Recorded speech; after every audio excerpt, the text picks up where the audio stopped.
परम पूजनीय, परम वंदनीय, परम सम्मानीय, परम आदरणीय पूज्य सद्गुरुदेव भगवान के पावन चरणों में हृदय से कोटि कोटि वंदन करते हैं।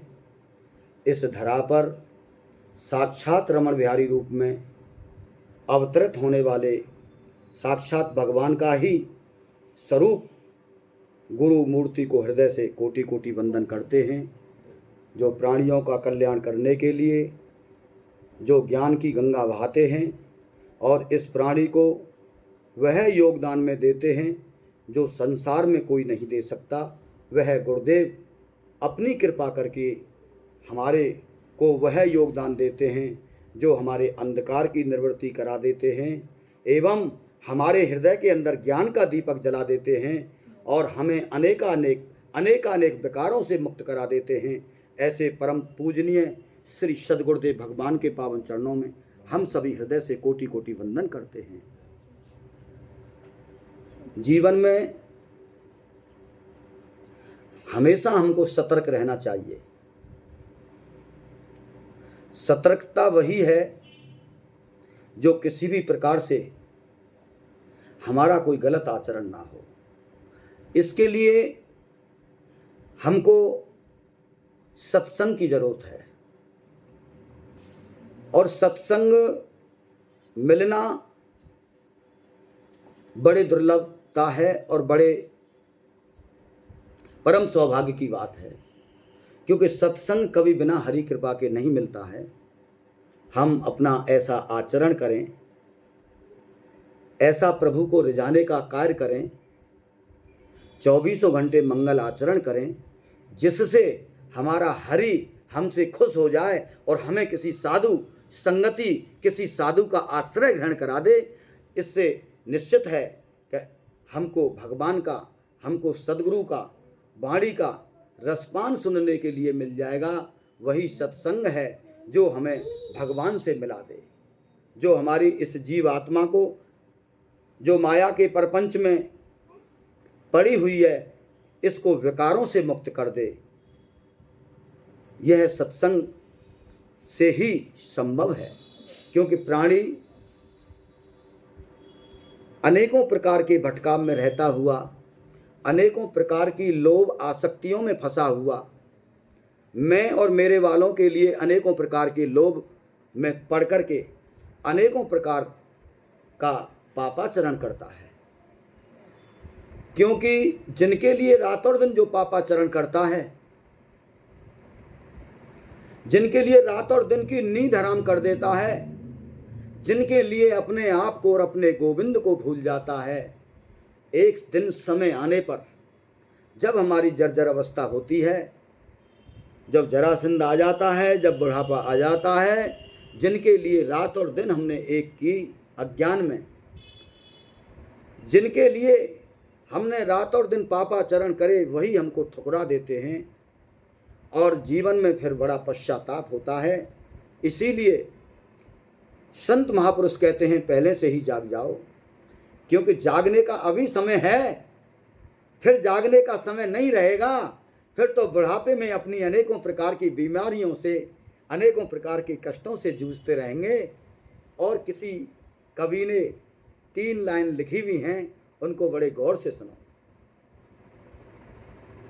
ये नारे तन बारे बारे नहीं मिलता, ये नारे तन बारे बारे नहीं मिलता, अब ना बनी तो फिर ना बनेगी, अब ना बनी तो फिर ना बनेगी, अब ना बनी तो फिर ना बनेगी, अब ना बनी तो फिर ना बनेगी, अब ना बनी तो फिर ना बनेगी, अब ना बनी तो फिर ना बनेगी, अब ना बनी तो फिर कब बनेगी, अब ना बनी तो फिर ना बनेगी। इसीलिए भैया यही एक सुनहरा अवसर है, अगर ये हाथ से निकल गया तो फिर दोबारा बनने वाली नहीं है।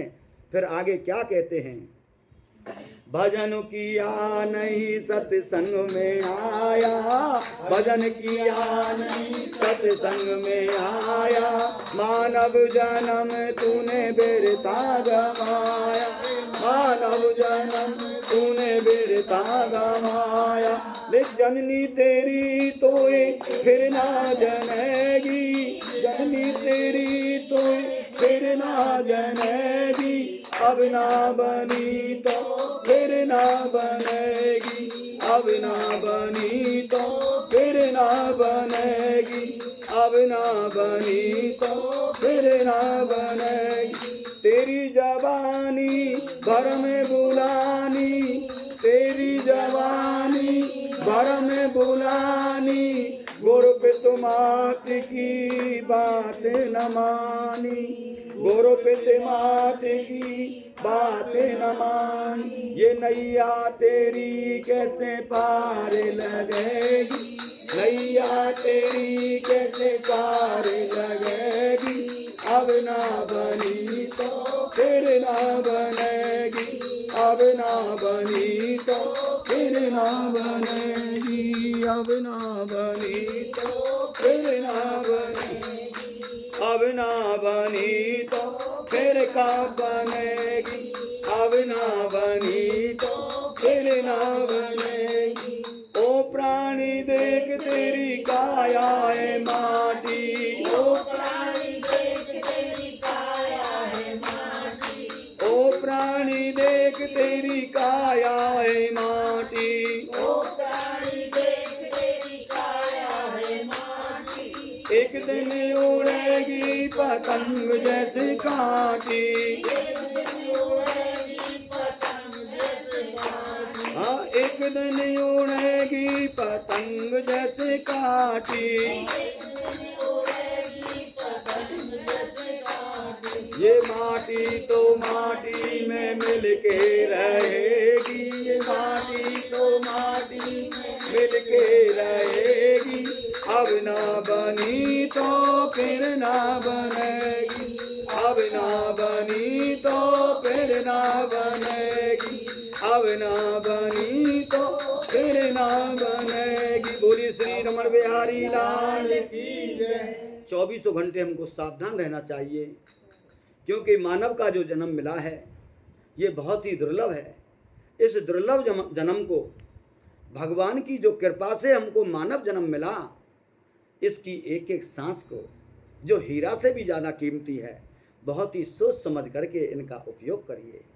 कहीं ऐसा ना हो कि ये सांसें हमारी व्यर्थ में ही चली जाएं और इन सांसों का हम सदुपयोग ना कर सकें।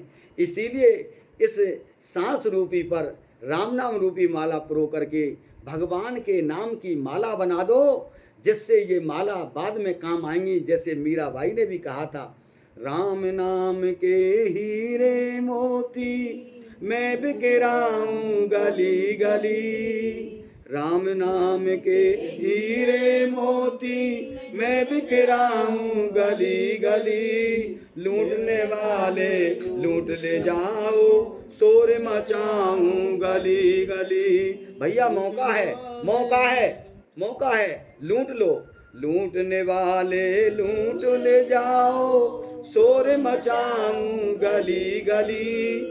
जिन जिन ने वो मोती लूटे, जिन जिन ने वो मोती लूटे, वो तो माला माल हुए, माया के जो बने पुजारी, आखिर वो कंगाल हुए, आखिर वो कंगाल हुए। मीरा जी ने भी पाया था, सदगुरु की कृपा से पाया था, सदगुरु की कृपा से राम रतन धन पाया था। इसीलिए हर प्राणी कृपा का अधिकारी है। केवल हम अपने आप को झुका लें, क्योंकि फलदार जो वृक्ष होते हैं वो झुके हुए होते हैं, उन पर बड़े मीठे मीठे फल लगते हैं, और जो सीधे तने हुए होते हैं उनको तो कोई ना कोई काट देता है और वो काटने के ही काम आते हैं। इसी प्रकार इस अहंकार रूपी गर्दन को, जो 24 घंटे हमारी गर्दन अहंकार में तनी रहती है, वहाँ प्रभु की कृपा का असर नहीं होता। प्रभु की कृपा की जो बरसात होती है उसका असर नहीं होता। जैसे हम उदाहरण दें, खेती में जो खेत के अंदर कुछ ऊंचा टीला सा होता है, जो ऊंचा टीला होता है 4-5 फुट 6 फुट जैसा भी, उसको जब तक हम ढलान नहीं बनाते तब तक उस पर भगवान की कृपा बरसात का जल नहीं चढ़ता। कितनी भी बारिश हो जाए वो बारिश सब जल खेत के अंदर ही आ जाएगा। इसी प्रकार अहंकारी जीव की जो गर्दन ऊंची रहती है उस पर भगवान की कृपा का असर भी नहीं होता और न भगवान की कृपा को वो पा ही पाता है।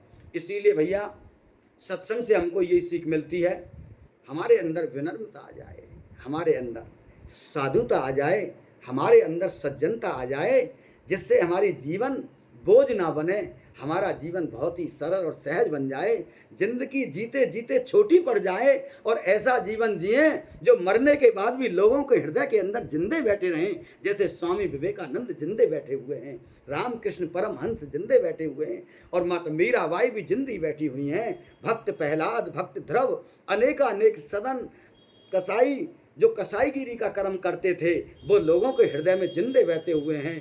और जहाँ रैदास जी, भक्त सुदामा जी, सूरदास जी, कबीरदास जी, रविदास जी, जितने भी महासंत हुए हैं हम भी उन्हीं में से एक हैं। हम अगर चाहें अपने गुरु की आश्रित होकर के, गुरु चरणों की सेवा में लग करके और अपने जीवन की तरफ निहार करके अपने जीवन के एक एक कर्म को भगवान से, हर कर्म को धर्म से जोड़ते हुए, जो कर्म धर्म से जुड़ जाता है वो कर्म भक्ति बन जाता है, वो कर्म साधना बन जाता है। अपने परिवार में रहते हुए 24 घंटे ऐसा भाव रखिए और कहते रहिए, कर से कर्म करो विधि नाना, मन राखो जहाँ कृपा निदाना।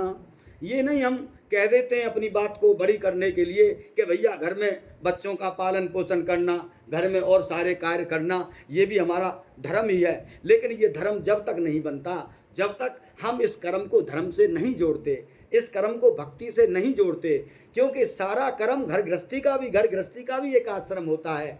इसको हम मर्यादा की रेखा के अंतर्गत रखते हैं, अपनी सीमाओं में रखते हैं, अपने बड़ों का सम्मान करते हैं, अपने छोटों को अनुग्रह करते हैं, अपने माता पिता सास ससुर की सेवा करके वो कर्म हमारा धर्म से जुड़ जाता है। पहले बड़ों को भोजन प्रसादी खिलाएं, फिर अपने आप भगवान का भोग लगा करके कोई अगर संत आ जाए तो वो प्रसाद ही महाप्रसाद बन जाता है और फिर अपने बड़े बूढ़ों को खिलाएं, उसके बाद में लास्ट में जाकर के हम प्रसाद पाएं। ऐसा जो कर्म होता है यही कर्म धर्म से जुड़ जाता है। और प्राणी अगर चाहे तो 24 घंटे का अपना हर कर्म को भगवान की भक्ति से जोड़ सकता है, ऐसा मन में भाव रहे। लेकिन ये सब कुछ गुरु चरणों की कृपा से आ सकता है, क्योंकि गुरु की वाणी हम सुनेंगे, गुरु का सत्संग हम जीवन में लेंगे, उससे हमारा जो अंतःकरण जो विषय काराकार है, जिसमें अनेकों प्रकार के संशय हैं, जिसमें अनेकों प्रकार के भटकाव हैं, जिसमें नाना प्रकार की माया हमारे हृदय के अंदर फिट है, यही हृदय विषय काराकार है। और जब हम सदगुरु की शरण का आश्रय ले लेते हैं और अपनी कृपा अपने ऊपर करने लगते हैं तो भगवान की कृपा भी बरसात होने लगती है, भगवान की कृपा भी बरसने लगती है।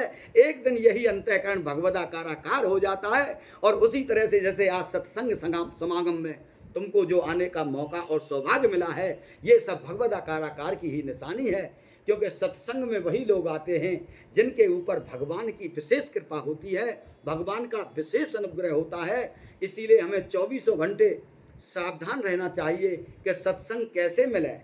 पहली बात तो ये सोचिए कि सत्संग हमको कैसे मिले। सत्संग चेष्टा करने से भी मिलता है। हम मन में चेष्टा करें, हम मन में आशा करें, भगवान से प्रार्थना करें कि हे परम प्रभु हमको सत्संग मिल जाए, जिससे हम पर जीवन जीने की कला आ जाए और मर्यादा में रहना हम सीख लें। ऐसा 24 घंटे के आत्मचिंतन के विचार चलते रहें, प्रभु नाम की माला चलती रहे, प्रभु नाम लेते रहें। जिसका जो भी आराध्य है, जिसका जो भी गुरु ने मंत्र दिया है, उसका हम जब भी याद आ जाए, सोते बैठते उठते जागते पीते खाते हर वक्त 24 घंटे ऐसा लगे कि हमारे परम प्रभु हमारे ऊपर हमको टकटकी लगा करके देख रहे हैं, हम उनका स्मरण करें, हम उनका गुणगान करें, जिससे हमारा जीवन अच्छा हो जाए, हमारा जीवन सुंदर बन जाए, हम धिक्कार की पारी में ना रहें, हम धर्म की पारी में पहुंच जाएं। ऐसी अपने परम प्रभु से सदगुरु चरणों से प्रार्थना करते रहें। इसमें आप सभी का मंगलाचरण होने लगेगा, क्योंकि करने वाला कोई और, कराने वाला कोई और। ये तो हम मिथ्या अहंकार करते हैं। हम 24 घंटे गुरुदेव के चरणों में प्रणाम करते रहें, धन्यवाद देते रहें कि हे सदगुरु, जब से तू हमें मिला हमारा तो जीवन ही तूने बदल दिया। हे गुरु, तुझे हम क्या, हमारे मुँह के अंदर शब्द नहीं, हमारे मुँह के अंदर इतने शब्द नहीं जो हम शब्दों से तेरी प्रशंसा कर सकें, क्योंकि तूने हमारे जीवन में बहुत बड़ा योगदान दिया है। अपने प्रभु से आंसू बहाते हुए अपने गुरुदेव को धन्यवाद दें। क्यों? क्योंकि जीवन में भटकाने वाले बहुत मिलेंगे, जीवन में संशय पैदा करने वाले बहुत मिलेंगे, जीवन में पैसा कमाने सिखाने वाले बहुत मिलेंगे, लेकिन जीवन में कोई आत्मा का कल्याण वाला कोई मिलेगा तो वह केवल सदगुरु ही मिलेगा। ऐसा 24 घंटे भाव रखते हुए अपनी नित्य प्रार्थना गुरुदेव के चरणों में करते रहें, अपने जीवन को निहारते रहें और अपने प्रसन्न मुख से, प्रसन्न हृदय से अपने भगवान को धन्यवाद देते रहें। हे प्रभु, तेरे लिए लाख लाख शुक्र है, तेरे लिए लाख लाख धन्यवाद है जो तूने किसी महान संत से हमको मिलवा दिया, किसी सदगुरु से मिलवा दिया, किसी ज्ञानी परम अनुरागी संत से मिलवा दिया। ऐसा परम प्रभु को हर वक्त धन्यवाद देते रहें।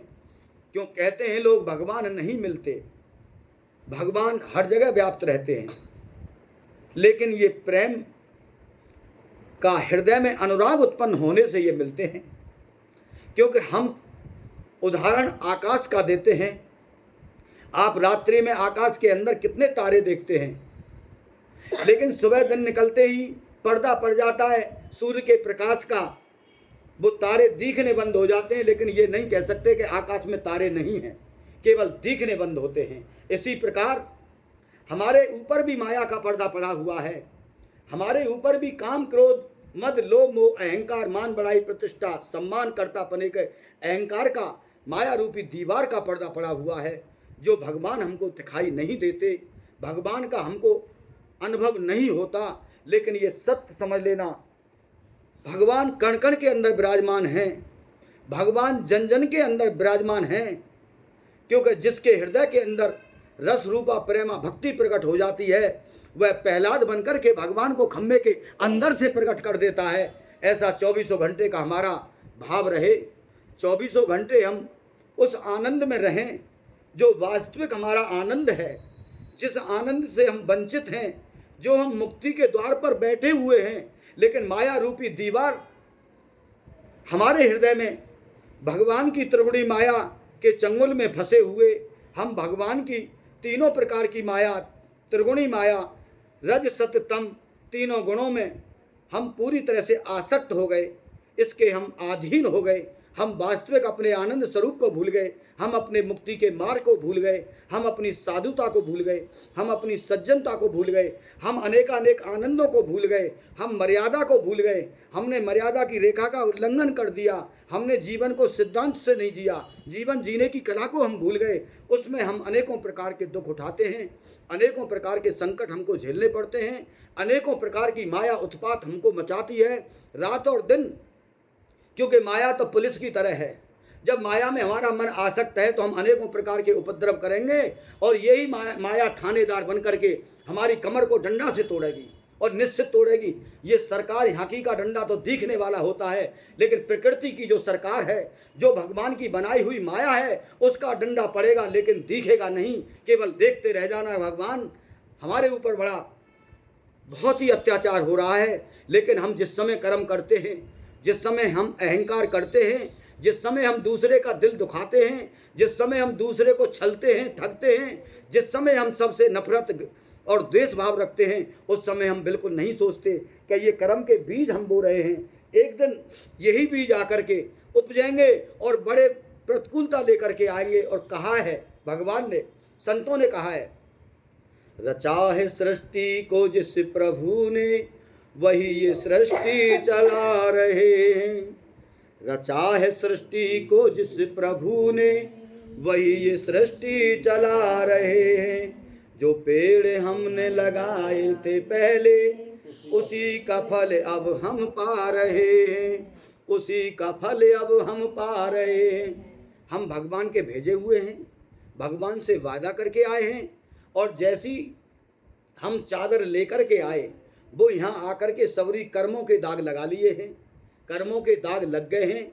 अब कर्मों के दाग कैसे छूटें? हमें किसी सदगुरु की शरण हो जाना चाहिए और इतना भगवान का भजन करें, इतना प्रभु का गुणगान करें, इतना साधु की सेवा करें, 24 घंटे निष्काम भाव में रहें, 24 घंटे अपने परम प्रभु के भेजे हुए सभी संतों का सम्मान करें, भक्तों का सम्मान करें, पूर्वजों का सम्मान करें, अपने बड़ों का सम्मान करें, अपने सास बहू का सम्मान करें, अपने देवर जेठ जेठानी परिवार में रहते हुए, गांव में रहते हुए, मोहल्ला पड़ोस में रहते हुए कभी किसी से देशभाव ना रखें। और हो सकता है और हो ही नहीं सकता है, इसमें संशय भी नहीं है कि हमारा जीवन में भगवान झोली भर देगा आनंद से। एक दृष्टांत हम बताते हैं, जैसा भी हमने सुना है, क्योंकि सब कुछ बोलने वाला सदगुरु है, सब कुछ भेजने वाला सदगुरु है।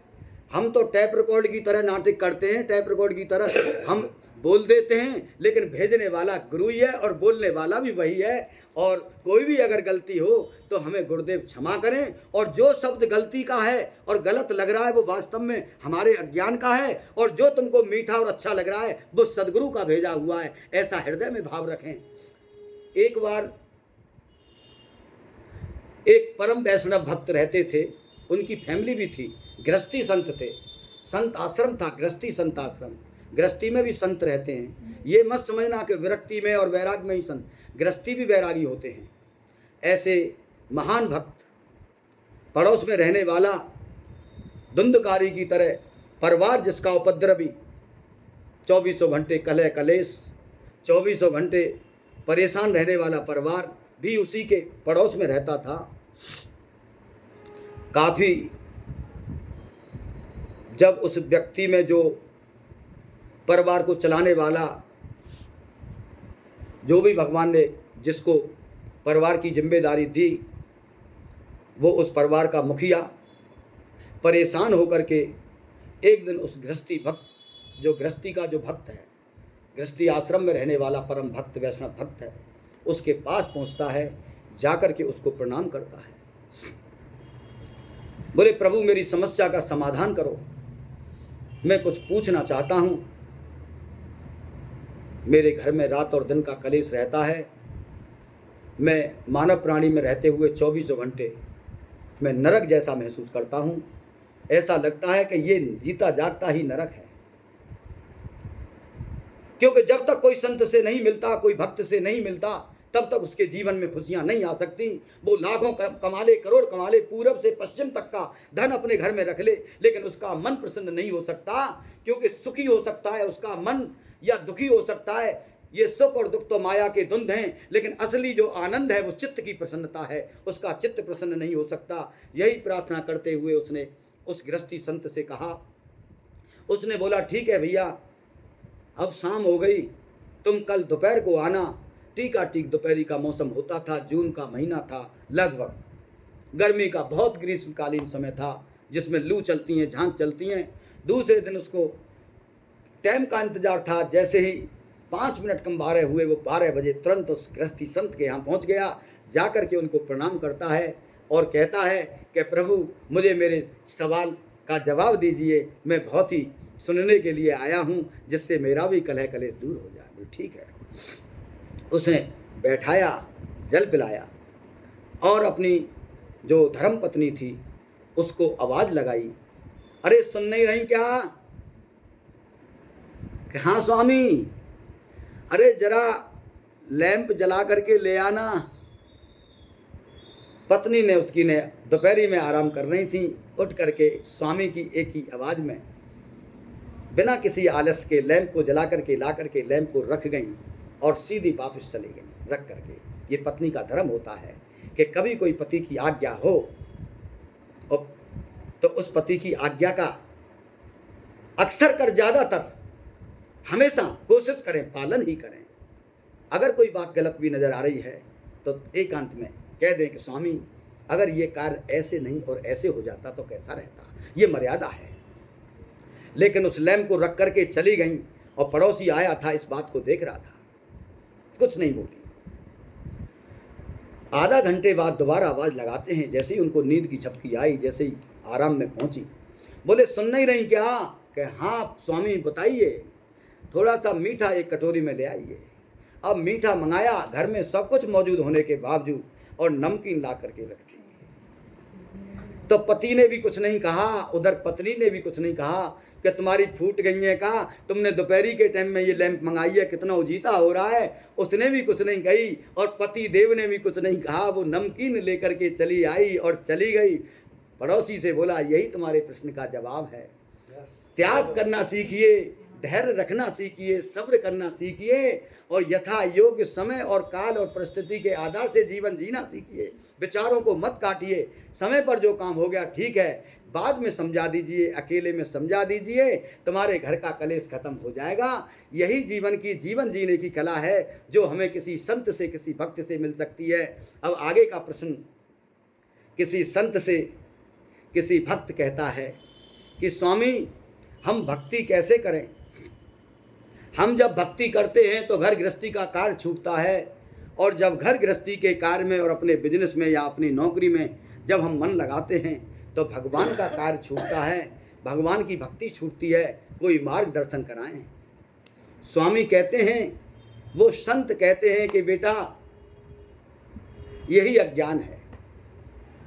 घर गृहस्थी के कार्य को अपने परम प्रभु से जोड़ दो और सोच लो, क्या जो भी कोई कार्य हमको मिला है ये सब भगवान की कृपा से मिला है, और जो भी कोई कार्य हम कर रहे हैं ये हम भगवान की सेवा ही कर रहे हैं। क्योंकि जितनी भी यहाँ संतानें हैं, जितना भी जीव आत्माएं हैं, चाहे वो चैंटी से लेके हाथी तक, सभी हमारे परमात्मा की बनाई हुई उन्हीं की हैं। हम तो उन्हीं की सेवा के लिए, उनका भरण पोषण करने के लिए, उनका पालन पोषण करने के लिए हम सेवा का कार्य कर रहे हैं। तो वो तुम्हारा कर्म ही धर्म से जुड़ जाएगा। उसमें से केवल अपना कर्तापने का अहंकार हटा दो कि ये कार्य मेरा है, ये कार्य मेरा नहीं, ये कार्य मेरे गोपाल जी का है। हम तो इन्हीं की प्रसन्नता के लिए 24 घंटे कार्य करते हैं। जब आपका भाव ऐसा होगा तो आपकी भक्ति भी होगी, आपका कर्म भी धर्म से जुड़ जाएगा, और आपकी 24 घंटे की भक्ति हो जाएगी। झाड़ू लगा रहे हैं, सोचिए, भगवान का मन मंदिर है, भगवान का मंदिर है,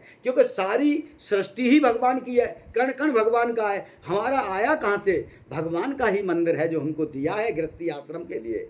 इसमें हम अपने परम प्रभु का झाड़ू लगा रहे हैं, प्रभु के मकान की झाड़ू लगा रहे हैं, मंदिर की झाड़ू लगा रहे हैं। हम अपने गोपाल जी के लिए बाजार से सुंदर सुंदर फल लेकर के आ रहे हैं, सब्जी लेकर के आ रहे हैं, सात्विक भोजन बनाइए, अपने प्रभु को भोग लगाने के लिए ला रहे हैं, अपने प्रभु के लिए पोशाक खरीद करके ला रहे हैं। उसमें 4 कार्य परिवार वालों के लिए कर आइए।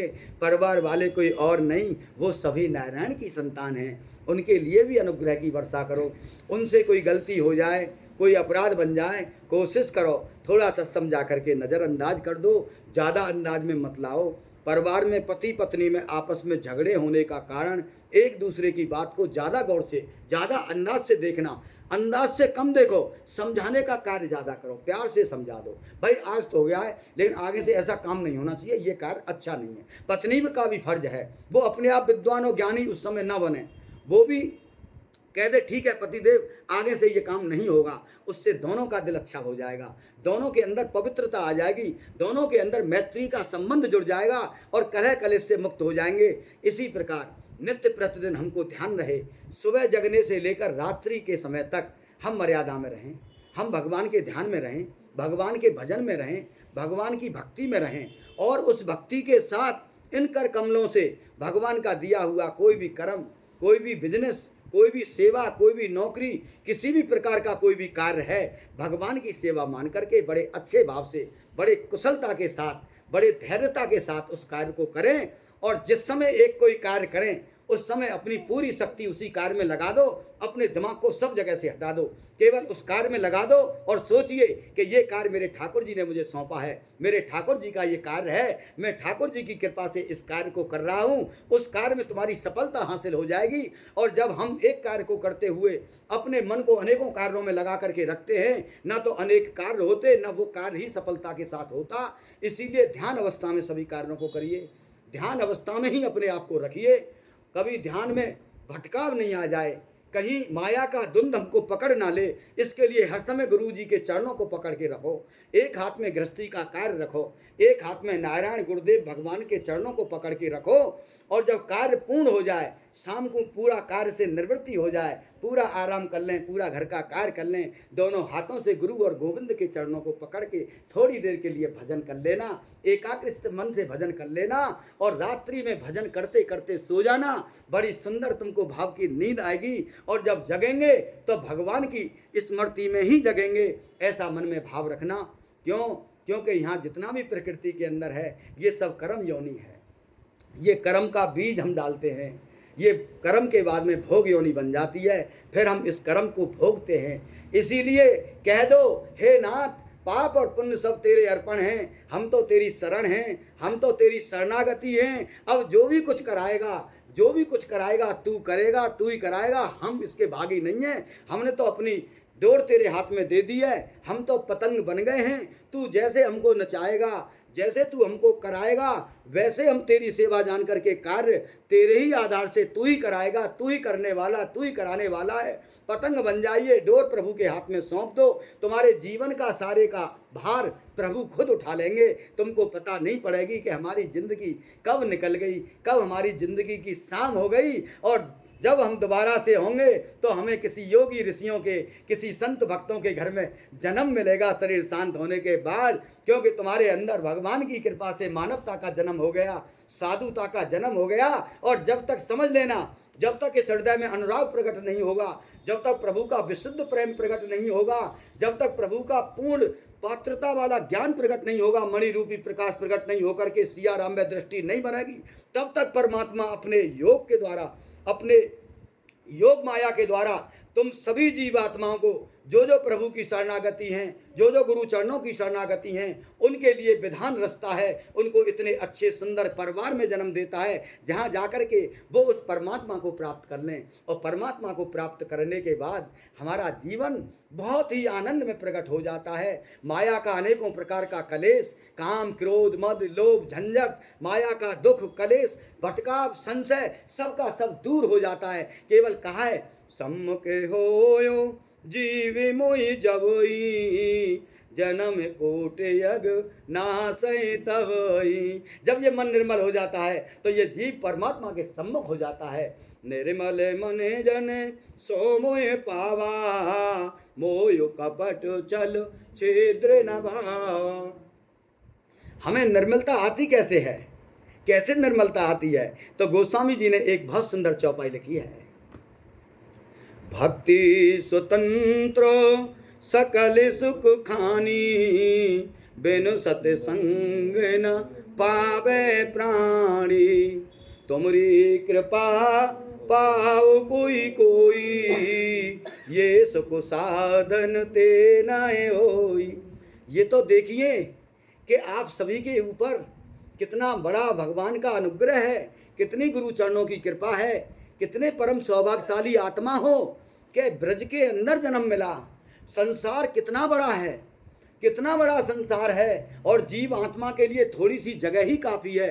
इसको भगवान कहीं भी भेज सकता था, लेकिन यमुना महारानी का तट ब्रज और ब्रज भूमि में, भारत वर्ष में, मथुरा नगरी में हमको जन्म मिला। पहले के इंटर पास आए हो, अब आगे पीएचडी की तैयारी कर लो।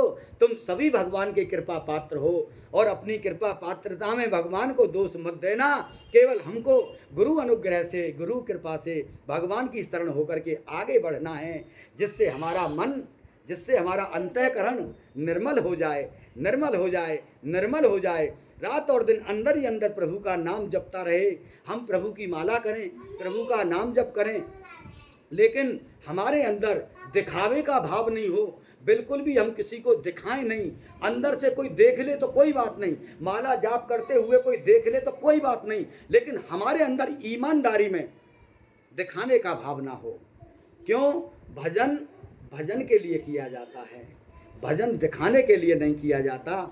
भजन सौदागर बन के नहीं किया जाता।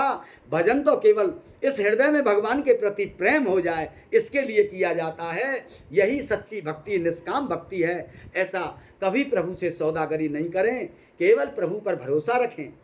जो चीज़ की हमको जरूरत थी, पहले से देखते हुए आओ, जब से जन्म हुआ है, संसार रचा, हमारी सृष्टि हुई, हमको भगवान ने पैदा किया, हमारे लिए भगवान ने सब कुछ का इंतजाम करके रखा, हमें किसी भी चीज़ का अभाव नहीं होने दिया।